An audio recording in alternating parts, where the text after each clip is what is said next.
have never seen something like this. Is there somebody smart who can explain this?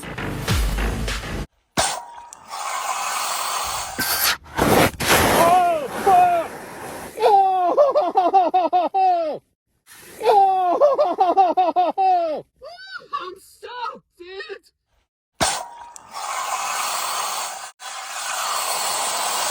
¡Ciérralo! ¡Ciérralo! ¡Ciérralo, güey! ¡Bájate, bájate!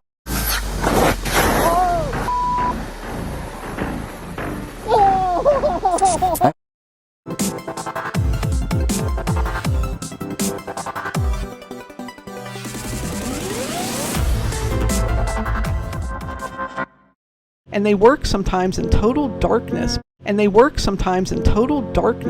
A pony would be bred, born, and put to work without ever seeing the light of the sun.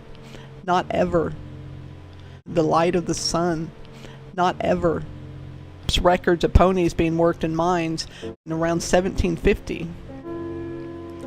Horses and ponies were integral workers in coal mines, not only in England and Wales, but in Canada and the United States.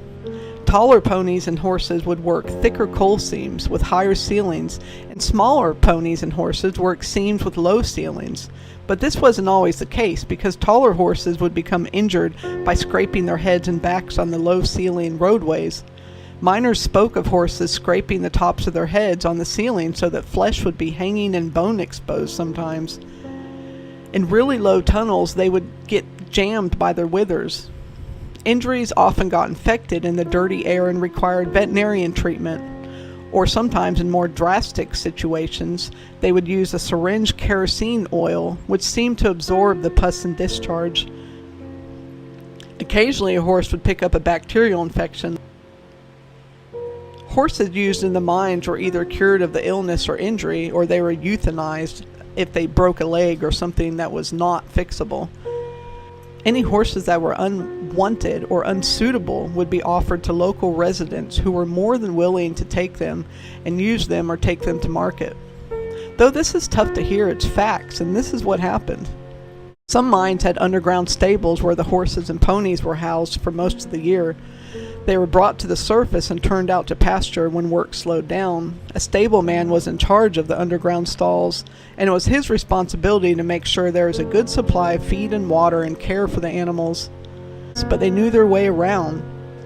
Some ponies rendered blind from working in the caves from injury would learn to rub their noses against hard stones to feel their way to where they were going and where they needed to turn. A typical workday was about 8 to 12 hours. This has been a Pinguinati production. Thanks for watching. If you'd like to support the channel, links are in the description.